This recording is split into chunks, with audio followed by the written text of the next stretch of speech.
예, 안녕하십니까. 한 주 동안 잘 지내셨습니까?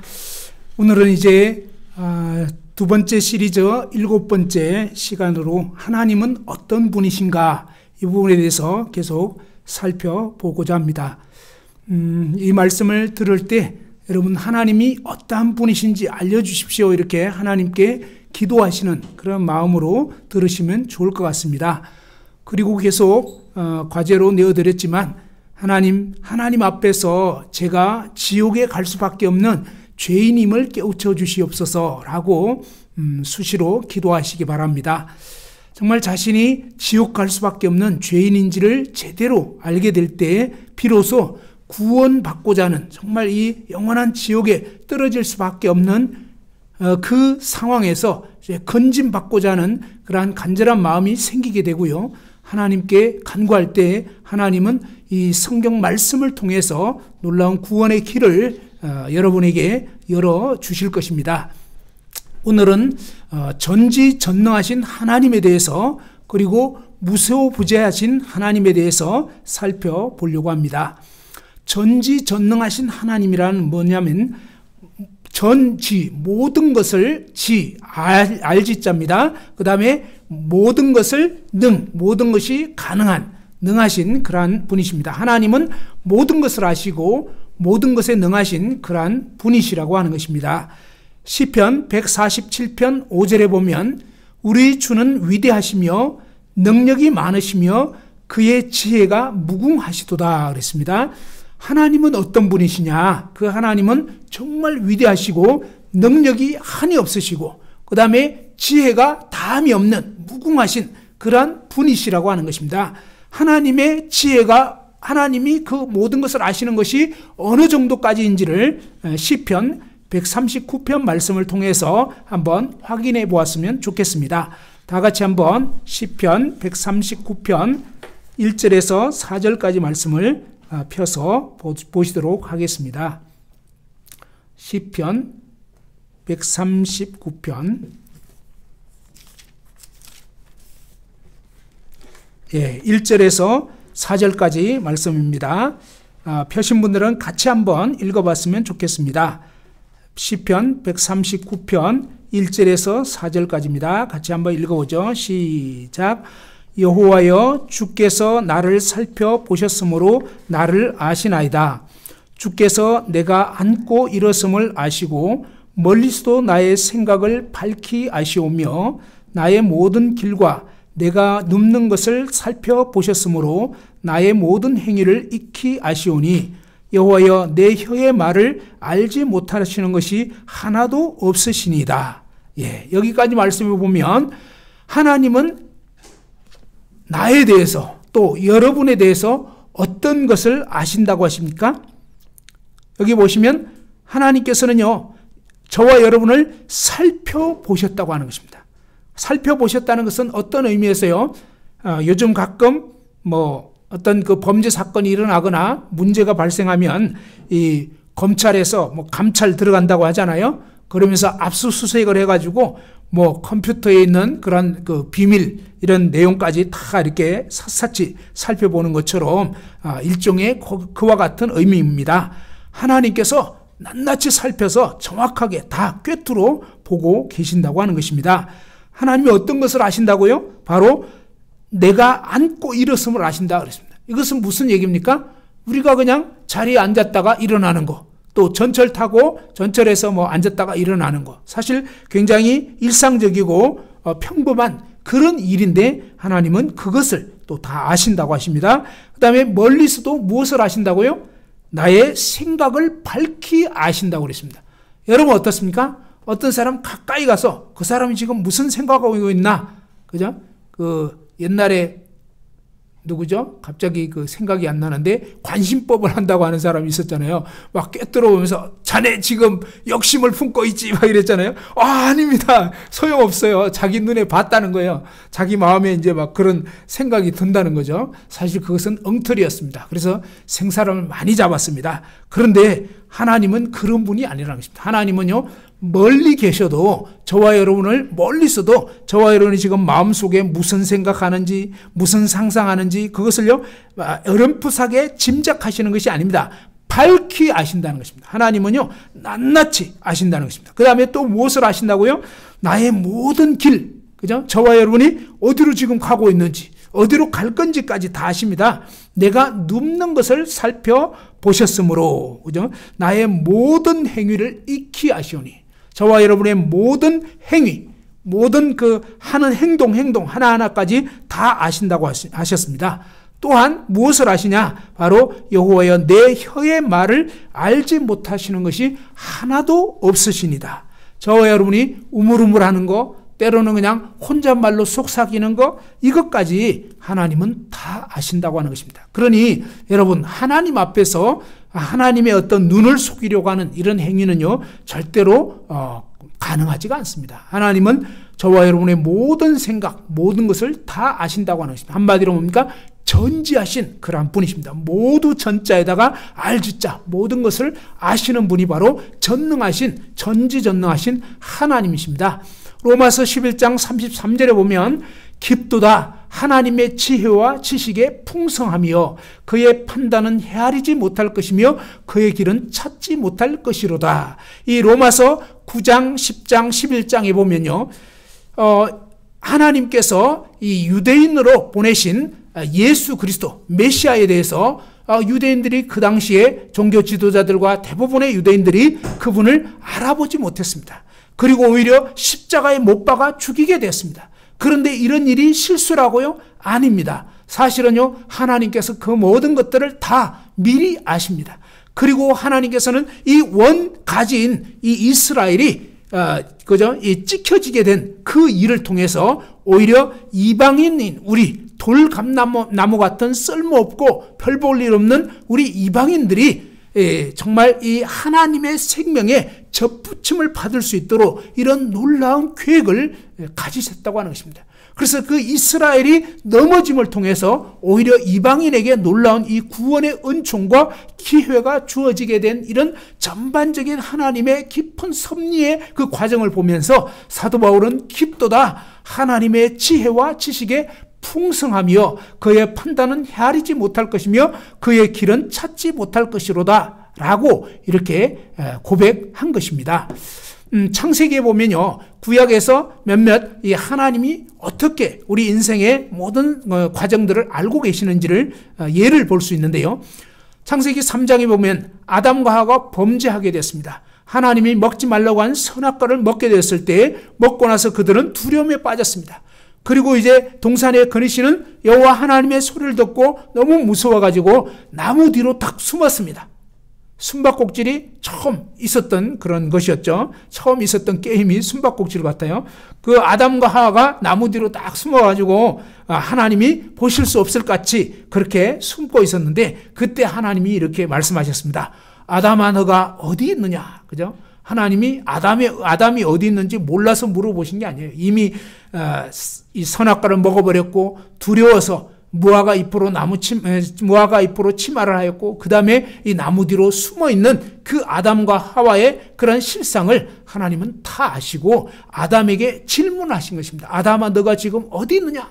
너가 지금 어떤 처지에 있느냐? 너가 왜 지금 나무 뒤에 숨어있느냐? 라고 아담에게 자신의 그 범죄의 모습과 뭔가 잘못된 것을 깨우쳐 주시려고 하신 것입니다. 그리고 이제 누가 너의 벗었음을 내게 알렸느냐? 누가 내가 너에게 먹지 말라 명한 그 나무 열매를 너가 먹었느냐? 라고 이렇게 하나님이 계속 질문을 통해서 아담 자신이 범한 죄와 어디에서 지금 떨어졌는지를 깨우쳐 주시려고 하신 것입니다. 하나님은 이렇게 아담이 지금 어떤 처지에 있는지 무슨 일을 저질렀는지 다 알고 계신다 하는 것입니다. 우리 인간은 나무 뒤에 숨으면 볼 수 없지만 하나님은 나무 뒤에 숨든지 어디에 있든지 다 아시고요. 다 보시고 그렇다 하는 것입니다. 창세기 4장에 가보면 아담과 하와의 첫 아들인 가인 그리고 둘째 아들인 아벨 그런 그 가인과 아벨의 그런 내용이 또한 나와 있습니다. 거기에 보면 이 가인이 동생 아벨을 어느 날 이제 시기하면서 돌로 쳐 죽이는 끔찍한 최초의 살인사건을 저지르게 됩니다. 그렇게 됐을 때 하나님께서 이 가인에게 내 아우 아벨이 어디 있느냐라고 이렇게 질문하십니다. 근데 이때도 마찬가지로요. 하나님이 아벨이 지금 어디 있는지 몰라서 물어보신 것이 아닙니다. 이미 아벨이 이제 정말 돌로 쳐 죽임을 당한 그런 끔찍한 살인사건이 일어난 것을 밝히 알고 계십니다. 그러면서 하나님이 가인에게 이런 질문을 하셨습니다. 너가 무엇을 하였느냐? 너의 아우의 핏소리가 땅에서부터 내게 호소하느니라. 여러분, 우리가 범한 어떠한 죄악도 하나님에게 감출 수가 없습니다. 하나님은 이 아벨의 핏소리가 땅에서부터 내게 호소한다. 이 세상 가운데 일어나는 어떤 일이든지 하나님 그분께 보고되지 않는 그런 일은 하나도 없다는 것입니다. 창세기 6장 5절에 보면 여호와께서 사람의 죄악이 세상에 가득함과 그의 마음으로 생각하는 모든 계획이 항상 악할 뿐임을 보시고 라고 되어 있습니다. 이 창세기 6장은 이 노아 홍수 때의 일입니다. 사람들의 죄악이 세상에 너무너무 가득 차게 됐다고 했습니다. 그리고 마음으로 생각하는 모든 계획이 항상 악할 뿐임을 보셨다고 그랬습니다. 하나님께서는요, 여러분이 지금 무슨 생각을 하는 건지, 오늘 무슨 악한 계획과 어떤 꾀를 갖고 있는지, 어떤 사람을 속이려고 하는 거, 어떤 사람을 시기하는 거, 어떤 사람을 미워하는 거, 겉으로는 인사하지만, 겉으로는 좋은 말 했지만 마음속으로 나쁜 생각 품고 있는 거, 이 모든 것 하나하나 다 알고 계시는 것입니다.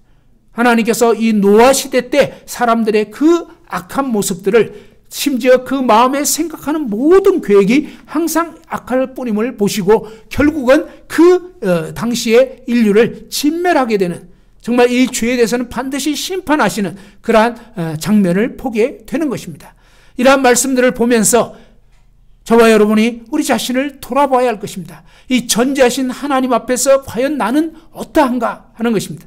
자, 구약의 옛날 이 구약 시대에 일할 뿐만 아니라 신약 시대에 가보면 하나님이신, 이위 하나님이신 예수 그리스도가 인간의 몸을 입고 오셨을 때 그분이 우리 인생들에 대해서 어떻게 아시는지를 또한 보여주고 있는데요. 요한복음 1장 47절 말씀 한번 펴서 찾아보겠습니다. 자, 요한복음 신약성경 1장 47절입니다.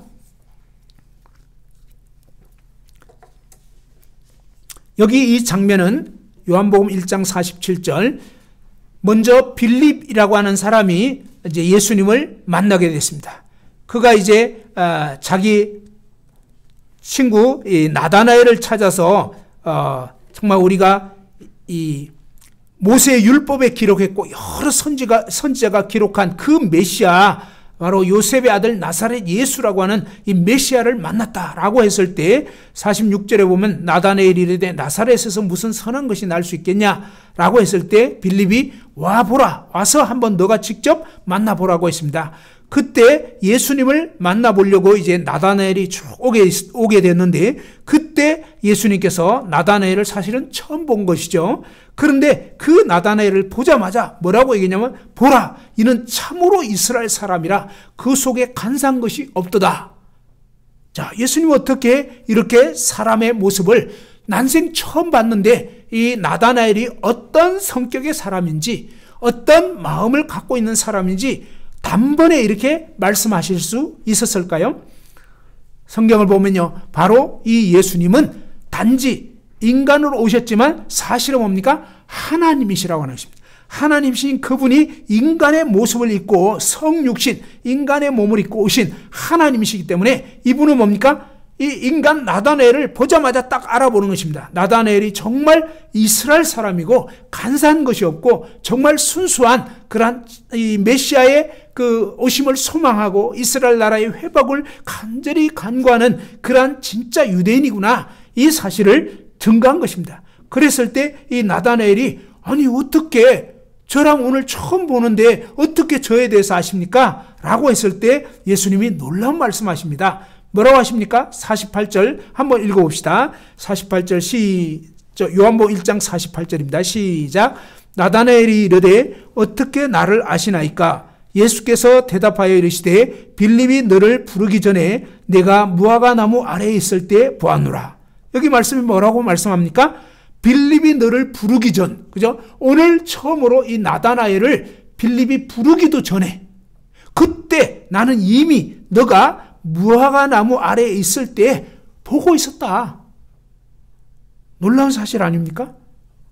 정말 이 나다나엘이 오기 전에 무슨 일을 하고 있었는지, 그 무화과 나무 아래에서 무슨 고백을 했는지, 그가 어떻게 간절히 이스라엘의 회복과 메시아의 도래를 소망하면서 하나님께 기도했고, 이럴 때면 이런 그 나다나엘이 어떤 마음과 어떤 처지와 어떤 상태에서 무화과 나무 아래에서, 대부분의 경건한 이스라엘 사람들이 이 무화과 나무는 이스라엘 나라를 상징하는 그런 나무라고 합니다. 바로 이 나무 아래에서 간절히 기도했던, 근데 그 기도를 들으시는 바로 메시아, 구원자이신 예수님이 내가 너의 기도를 듣고 있었다. 네가 그때 기도했던 거, 오기 전에 오늘 그런 일이 있었던 거 다 보고 있었다. 그랬을 때 이 나다나엘은 자신이 기도했던 그 대상, 정말 그 기도를 듣고 계신 그분이 바로 메시아이신, 정말 하나님이신 분을 알게 된 것입니다. 그래서 49절에 보면 나다나엘이 대답하되 랍비여, 당신은 하나님의 아들이시오,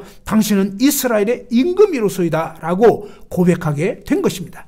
정말 하나님을 진정으로 알고자 할 때, 이렇게 구원자를 만나고자 하는 그런 심령에 주님께서는 만나주시는 그런 분인데, 놀라운 것은 뭡니까? 주님께서는 예수 그리스도는 바로 저와 여러분이 어떠한 사람인가를 다 알고 계신다고 하는 것입니다. 우리를 만나기도 전에 이미 다 보고 계시고 알고 계신다고 하는 것입니다. 요한복음 2장 23절도 한번 보십시다. 요한복음 2장 23절 보면 6월절에 예수께서 예루살렘에 계시니 많은 사람이 그의 행하시는 표적을 보고 그의 이름을 믿었으나, 그죠? 예수님께서 놀라운 기적들을 일으키셨습니다. 정말 병든 자를 고치시고요, 이 문둥병자, 나병 환자들을 고치시고, 귀 먹은 사람 귀가 열리게 하고, 눈먼 자를 보게 하고, 아무튼 굉장히 놀라운 그러한 막 기적들을 일으키셨습니다. 그런 것을 보고 사람들이 와, 이분이 메시아구나라고 나름 믿게 됐다는 것입니다. 24절 한번 보시죠. 24절 다 같이 읽어봅시다. 시작. 예수는 그의 몸을 그들에게 의탁하지 아니하셨으니 이는 친히 모든 사람을 아시며. 자, 어떤 사람을 아신다고 했습니까? 일부 몇몇 사람? 아니죠. 모든 사람을 아신다는 겁니다. 오늘 이 자리에 있는 저와 여러분 모두, 이 방송을 보고 있는 여러분 한 분 한 분에 대해서 예수님은요, 꿰뚫어 다 알고 다 보고 그냥 모든 것을 파악하고 있다는 것입니다. 25절, 또 사람에 대하여 누구의 증언도 받으실 필요가 없었으니 이는 그가 친히 사람의 속에 있는 것을 아셨음이니라. 그죠? 바로 예수 그리스도는 저와 여러분의 모든 것을 다 알고 계시는 그러한 전지하신 하나님이심을 이 말씀이 보여주십니다. 또 한 예를 보겠습니다. 요한복음 4장 16절입니다. 요한복음 4장 16절에 보면요, 어떤 일이 있게 되냐면 요한복음 4장에는 우물가의 여인이라고 하는 이 사마리아 여인이 나옵니다. 예수님께서 이 여인이 나오기 전에 이 사마리아 동네에 가셔서 그 우물가에 딱 앉아 계셨습니다. 이 여인이 올 줄 아신 것입니다. 그리고 오셨을 때 여인이 물을 기르려고 할 때 내게 물 좀 달라 그랬습니다. 그랬을 때 당신 유대인이면서 어떻게 사마리아인 여자인 나한테 물 달라고 합니까? 그 당시에 유대인과 사마리아인들은 서로 상종하지 않았습니다. 또 남자 여자끼리는 대화도 거의 없었습니다. 그런데 예수님께서는 바로 이 여인에게 말을 거셨고 그 다음에 물을 좀 달라고 했습니다. 자, 그런데 이 여인이 이제 그런 얘기를 했을 때, 만일 너가 물 좀 달라 하는 이 하나님의 선물과 너에게 물 좀 달라 하는 바로 내가 누구인 줄 알았다면 너가 오히려 그에게 구했을 거고 그가 생수를 너에게 주었을 거다라고 했을 때, 이 여인이 두레박도 없으면서 어떻게 기를 수가 있냐 막 이렇게 했을 때 예수님께서 이 물을 마시는 자마다 다시 목마르려니와 내가 주는 물을 마시는 자는 영원히 목마르지 아니하리니 내가 주는 물은 그 속에서 영생하도록 솟아나는 샘물이 되리라. 여러분, 이런 놀라운 영원한 생명수 대신 예수 그리스도 그분이 주시는 물을 여러분은 마셨습니까? 저는 고등학교 1학년 때 마시게 되었습니다. 그리고 그 뒤로 계속적으로 이제 마시고 있습니다.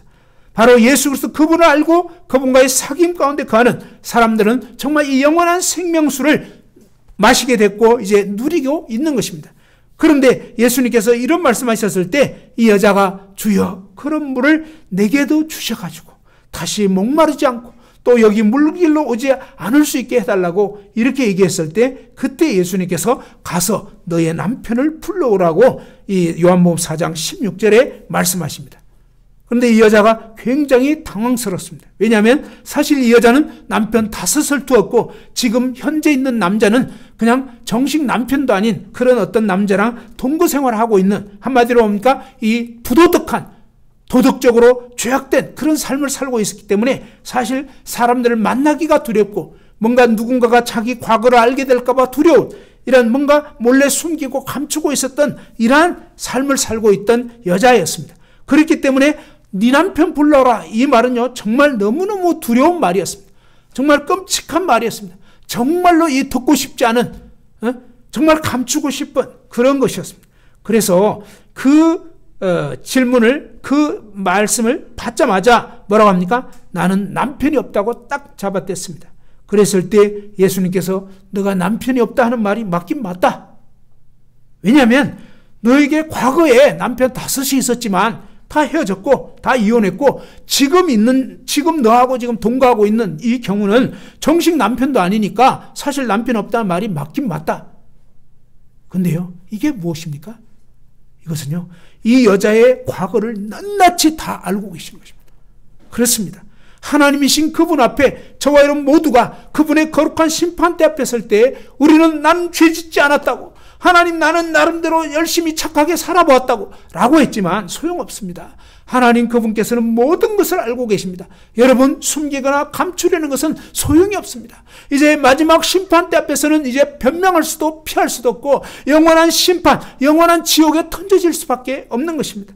이 여자는 정말 너무너무 두려웠고 정말 그분이 자신의 과거를 낱낱이 드러내버렸을 때 내가 보니 당신은 정말 선지자 같습니다. 하나님을 먼저 알고 우리에게 하나님의 길을 알려주는 그런 분 같습니다 라고 하면서 정말 예배에 대해서 물어보고 막 이렇게 하다가 나중에 메시아라고 하는 분이 오신다면 우리에게 모든 것을 알려줄 텐데요 라고 했을 때 예수님께서 너와 지금 대화하는 내가 바로 그 메시아다 라고 했을 때 이 여인의 눈이 떠지게 됩니다. 그리고 이 여인의 모든 죄가 해결되게 되고 정말 메시아이신 그분을 만나게 되면서 그토록 갈증에서 시달렸던 이 물동이를 이제 버려두고 동네에 가서 많은 사람들에게 내가 메시아를 만났다고, 여러분도 이분을 만나보라고 이렇게 이제 뭡니까? 생수를 만나게 돼서 이 놀라운 생수 대신 그 예수 그리스도를 증거하는 사람으로 바뀌게 되는 근본적인 삶의 변화가 일어나게 되었던 것입니다. 요한복음 11장에는 보면 이 병든 나사로, 이제 결국은 죽게 되는 나사로에 관한 그런 이야기가 있습니다. 이때 예수님께서는 멀리 떨어져 있었는데 이미 뭡니까? 나사로가 병든 사실을 알고 계셨습니다. 그리고 이제 그 누이들이 소식을 전달했습니다. 정말 주여, 이 나사로가 병들었습니다. 빨리 오셔가지고 좀 어떻게 살려주십시오 라고 했을 때 예수님께서는 그 소식을 듣고도 이틀을 더 있던 곳에 머무르셨습니다. 그리고 이제 죽은 지 나흘이 되었을 때 그곳으로 가시게 되는데 그 나사로가 죽었을 때 제자들에게 그런 얘기를 했습니다. 우리 친구 나사로가 잠들었다. 그죠? 그러니까 제자들은 병든 상태에서 이제 잠을 푹 자고 나면 깨어날 거라고 생각했죠. 그런데 예수님께서는 아니다. 그게 아니라 내가 깨우러 가는데 사실 나사로가 죽었다. 그죠? 예수님께서는 나사로가 병든 거, 나사로가 죽은 거, 이 모든 거 다 알고 계십니다. 그리고 이제 하나님의 뜻은 병든 상태에 가서 고치는 것이 아니라 하나님 아버지의 뜻은 이 나사로가 죽은 지 나흘이 됐을 때, 이 나흘이 왜 필요하냐? 유대의 전승에 의하면요, 죽은 지 죽은 지 이틀이 되고 이러면은 그냥 깨어나면은 진짜 죽은 게 아니다, 뭐 이런 얘기가 있답니다. 그런데 이제 죽은 지 나흘이 되어버렸는데 그때 살아난다. 이건 있을 수 없는 얘기라는 것입니다. 이것은 정말 메시아가 오시지 않으면 안 되는 일이라고 한 거예요. 유대의 이 랍비들도 그런 말들을, 그런 가르침을 했다고 합니다. 그래서 죽은 지 나흘이 된 사람을 살려내면 그 사람이 바로 메시아다. 바로 하나님께서는 죽은 지 나흘이 된 이 나사로를 살릴 수 있도록 그렇게 하신 것입니다. 그러면서 예수님께서 가셔서 이 죽은 나사로를 나흘 만에 살리신 것입니다. 정말 다시 죽은 자 가운데서 부활되게 한 것입니다. 이런 일들을 통해서 바로 이분이 모든 것을 아시는 하나님이신 것을 알게 되는 것입니다. 예수님께서는 또한 자신이 언제 죽으실지, 또 어떻게 죽으실지, 또 죽은 자 가운데서 어떻게 부활하실지 이 모든 것을 다 아시고 미리 여러 차례 말씀을 하셨습니다. 그리고 심지어 뭡니까? 이 호수의 바다에 물고기가 어느 곳에 많이 있는지, 그죠? 그래서 이 물고기 잡는 전문가였던 어부 베드로에게 밤새도록 물고기 잡았는데 못 잡았어요. 근데 그때 베드로에게 뭐라고 했냐면 깊은 데로 가서 그물을 내려 고기를 한번 잡아봐라. 그 새벽에 이때는 깊은 데는 절대 물고기가 없는 상황이거든요. 알거든요. 어부의 경험으로. 그런데 이 목수이신 예수 그리스도께서 말씀하실 때 정말 밤이 맞도록 수고해서 아무 얻은 거 없지만 한번 선생님 말씀대로 믿자야 본전이니까 한 번만 더 해보겠다고. 그런데 깊은 데 가서 그물을 내렸더니 어떻게 됐습니까? 너무너무 많은 물고기가 잡혀버린 거예요. 막 그물이 찢어질 정도로 엄청난 사건이 벌어진 것입니다. 그것뿐만 아닙니다. 나중에 또 이제 예수님 부활하신 후에 또 한 번 그런 일이 있었습니다. 이번에는 배 오른편에 그물을 던져라. 그동안 왜 안 던졌겠습니까? 왼편 오른편 다 던졌을 것인데, 그런데 예수님께서 오른편에 딱 던지라고 하니까 그때 또 던져보니까 어마어마하게 많이 잡혔습니다. 153마리 큰 물고기가 막 그렇게 잡혔다는 것입니다. 아무튼 이런 일들을 통해서 하나님이신 그분은 온 우주 만물을 주관하시는, 바다의 물고기조차 그죠? 주관하시는 그런 분이심을 알 수가 있는 것입니다. 하나님은 이렇듯 지난 한 주간 저와 여러분이 무슨 생각, 무슨 상상을 하였는지 다 아십니다. 하나님은 저와 여러분 모든 지나간 일생을 다 보셨고 다 알고 계십니다. 품은 생각까지 다 하신다고 했습니다. 미래까지 다 하시는 분입니다. 자, 그 거룩하시고 전지하신 하나님 앞에 여러분은 떳떳하게 설 수 있겠습니까? 그분 앞에 정말 나는 아무런 죄를 짓지 않았다고 할 수 있겠냐 하는 것입니다. 계시록 2장 18절에 보면 그 눈이 불꽃 같다고 그랬습니다. 불꽃 같은 눈으로 살펴보시는 것입니다. 계시록 20장 12절에 보면 하나님의 이 거룩한 책들에 저와 여러분이 지은 모든 죄들이 낱낱이 기록되어 있는 것을 알려주고 있는 것입니다. 하나님이 이토록 전지하신 분입니다. 또한 하나님께서는요, 전능하신 하나님이십니다. 누가복음 1장 37절에 대저 하나님 모든 말씀은 능하지 못하심이 없느니라. 그리고 이제 에레미야 32장 27절에 보면 나는 여호와요 모든 육체의 하나님이라 내게 할 수 없는 일이 있겠느냐? 하나님에게는 할 수 없는 일이 없습니다. 하나님은요, 없는 것을 있게 하는 거예요. 하나님만이 무에서 유를 창조하시는 분입니다. 하나님에게는 오랜 세월이 걸려야 되는 거 아니에요. 한순간에 모든 만물을 지으신 그러한 놀라운 정말 위대하신 그러한 분이십니다. 많은 경우에 왜 우리 인간이 하나님을 믿을 수 없나요? 그것은요, 인간의 수준에서, 인간의 생각에서 생각하니까 도저히 못 미치는 거예요. 왜? 인간의 수준은 이해가 안 되는 것입니다. 여러분, 개미가 어느 날 여기 이 큰 물체를 보고 개미들이 막 그냥 오전 내동 이 물체를 옮기려고 개미 떼거리가 몰려와가지고 이 컵 옮기려고 했는데 될까요? 안 될까요? 안 됩니다. 그렇죠? 그러니까 개미들은 이건 절대 안 돼. 그죠? 절대 안 돼. 이게 뭐예요? 인간의 사고방식. 그런데 어떻습니까? 우리 인간이 이 컵을 오돼가지고 뭡니까? 이 물컵을 이쪽으로 옮겨버렸어요. 그러니까 어떻습니까? 개미들이 오전 동안 아무리 해도 안 되던 그 컵이 옮겨져 버렸어요. 그럼 개미들이 어떻게 이해할 수 있습니까? 이건 말도 안 돼. 예, 말도 안 되는 거죠. 말이 안 되죠. 왜? 개미의 상식에서는 이해가 안 되는 거예요. 우리 인간이 오늘날 왜 하나님 못 믿습니까? 이런 식으로 생각하는, 이런 식으로. 진짜 답답한 노릇인 거예요. 그래서 사도행전에 보면 사도 바울이 그런 변론을 합니다. 여러분은 하나님이 죽은 자 살리는 걸 왜 못 믿을 걸로 생각하냐고. 그죠? 왜? 하나님 우주 만물을 지으신 분인데 아니 그 정도도 못하겠냐고. 그죠? 그러면서 뭡니까? 우리가 하나님을 자꾸 내 상식, 내 지혜, 내 이론, 내 경험으로 생각하니까 좀 전에 말씀드렸잖아요. 이 컵, 개미, 아무리 개미리 떼거리들 와서 이거 옮기려고 해도 못 옮긴다니까요. 안 돼요. 그럼 개미는 안 되는 거예요. 그래서 예수님 그런 말씀하셨어요. 너희가 이 산을 들려 저리로 옮겨라 해도 된다 그랬죠. 우리 인간은 안 돼요. 그런데 하나님이 하시면요, 된다니까요. 하나님은 못하실 게 없어요. 그래서 우리가 내 식으로 하나님 생각할 게 아니라 하나님의 관점에서 이 하나님의 그 모든 이 온 우주 만물과 하나님 말씀을 대하게 되면 야, 하나님이라면 그 정도는 하실 수 있지. 그래야 하나님이지. 맞아요. 하나님 그런 분이에요. 그러니까 그 하나님을 믿는 것은 너무 놀라운 거예요. 지금까지 저는 저 인생을 살아오면서 진짜 그 하나님께서 역사하셔가지고 너무너무 신기하게, 저의 입장에서는 신기해요. 근데 하나님 입장에서는 당연한 거거든요.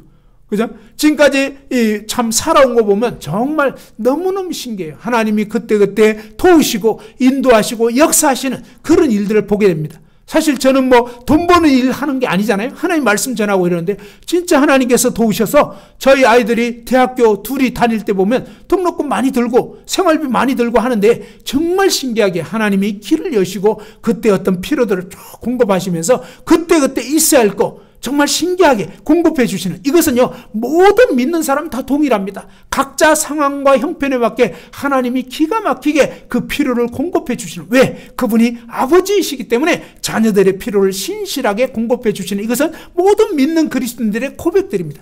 믿음이 좋아야 해주는 게 아니에요. 믿음이 좋든 나쁘든 다 내 자식이니까 자식의 필요를 채워주시는 것처럼 하나님이 지금까지 우리 인생을 그렇게 돌보시는 것입니다. 모든 질병을 고치시고 죽은 자를 살리시고 불가능한 것이 없게 하시는 그런 전지전능하신 하나님에 대해서 우리가 조금 더 알고 믿을 필요가 있다고 하는 것입니다. 자, 두 번째로요, 무소부재하신 하나님에 대해서 말씀드리겠습니다. 예레미야 23장 23절 24절에 보면 여호와의 말씀이니라 나는 가까운 데에 있는 하나님이요 먼 데에 있는 하나님은 아니냐. 여호와의 말씀이니라 사람이 내게 보이지 아니하려고 누가 자신을 은밀한 곳에 숨길 수 있겠느냐. 여호와가 말하노라 나는 천지에 충만하지 아니하냐. 그죠? 하나님은 온 우주에 충만하신 분이고요, 사람이 나한테 안 보이려고 누가 자신을 은밀한 곳에 숨길 수 있겠느냐. 제가 잠깐 이 강대상 뒤로 한번 숨어보면 이 화면이 없어지니까 안 되겠고, 일단 이 성경책으로 한번 가려보겠습니다. 여러분 제 얼굴 보입니까? 안 보이죠?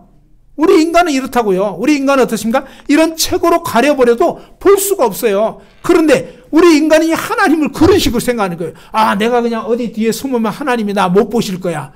예, 그건 바로 내 수준의 생각입니다. 그 하나님에게는 뭐라 하십니까? 하나님은 가까운데, 먼데, 그 다음에 뭡니까? 은밀한 곳에 숨어 있어도 하나님은 다 보고 계시고요. 나는 천지에 충만하다는 것입니다. 우주를 만들었기 때문에 우주가 하나님 손 안에 있어요. 그러니까 하나님의 손에서 피할 곳 없습니다. 우주가 그분의 손 안에 있어요. 시편 139편으로 다시 한번 돌아가 봅시다. 시편 139편 7절부터 10절까지입니다. 자, 시편 139편 7절에서 10절까지 한번 다 같이 읽어봤으면 좋겠습니다. 시편 139편 7절에서 10절까지 시작.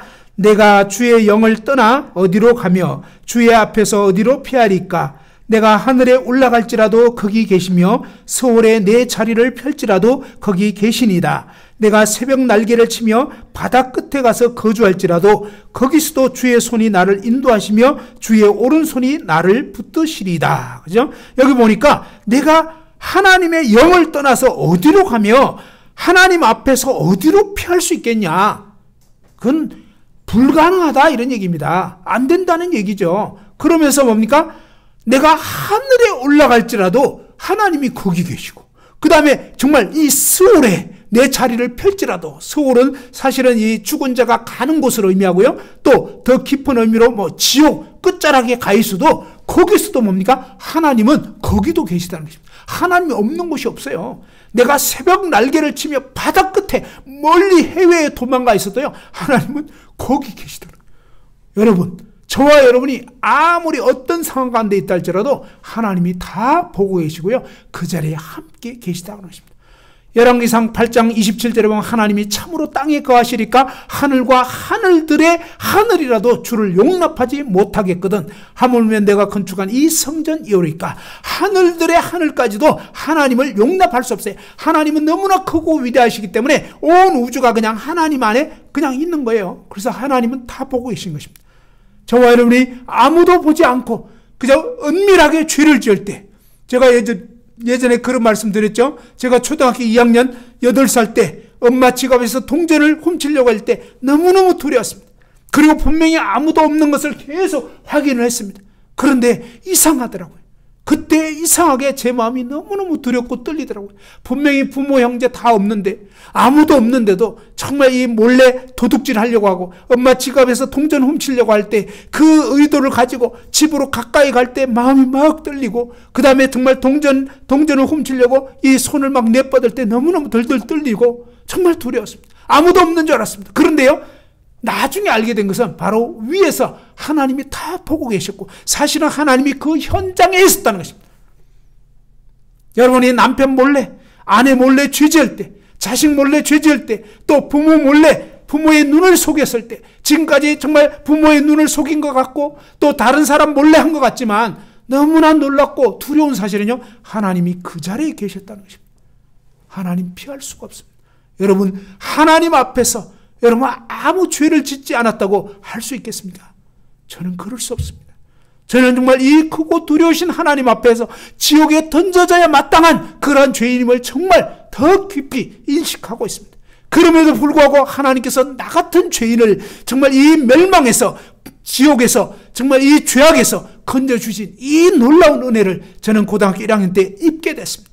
그 은혜는 담이 없는 것입니다. 결코 없어지지 않는, 철회되지 않는 이 엄청난 구원의 은혜를 입고 나서 제 인생이 바뀌게 된 것입니다. 여러분도 정말 이제 하나님과 화목해 되시고 이 하나님 앞에서 두려운 이 죄의 문제가 해결되지 않는다면 여러분 영원한 지옥에 던져질 수밖에 없습니다. 그래서 이제 여러분 진지하게 오늘 증거된 이 말씀들, 정말 전지전능하신 하나님, 무소부지하신 이 하나님 앞에서 과연 여러분은 그동안 어떠했는가?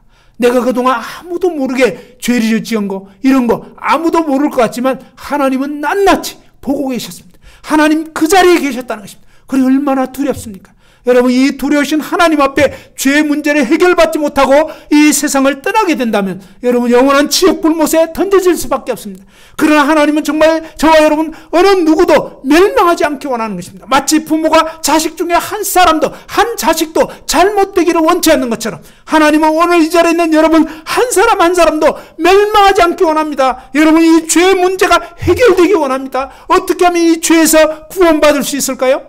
요한복음 3장, 요한복음 성경 말씀을 쭉 여러 번 읽어보시기 바랍니다. 기도하면서. 그러면서 뭡니까? 이 말씀만 읽어봐도 구원받을 수 있게 되는 거예요. 여러분, 진짜 내가 죄인인 걸 깨닫고 인식한 사람들은 진짜 이 성경 요한복음 쭉 읽어보시기만 해도 구원받을 수가 있습니다. 오늘 말씀에 이제 결론을 맺겠습니다. 하나님은 어떤 분이십니까? 전지전능하신 분이십니다. 하나님은 어떤 분이십니까? 무소부재, 어디에나 계시는 그런 분이십니다. 시편 139편 말씀을 이번 주 중에 여러분 여러 번 읽어보십시오. 그러면서 아까 말씀드린 것처럼 하나님이 어떠한 분이신지 깨우쳐 주십시오. 이렇게 기도하시기 바랍니다. 그리고 이제 또 계속적으로 하나님, 제가 지옥에 갈 수밖에 없는 죄인임을 깨우쳐 주옵소서라고 기도하시면서 성경을 읽어보시고, 또 이제 정말 죄인이고 지옥 갈 수밖에 없다, 이런 정말 두려운 마음이 있는, 그런 준비된 마음이 있는 이런 분들은요, 요한복음을 진지하게 읽어보시기 바랍니다. 한 주 동안 정말 하나님의 은혜 가운데 잘 지내시기를 바라면서 이상으로 말씀을 마치고자 합니다. 평안히 계십시오.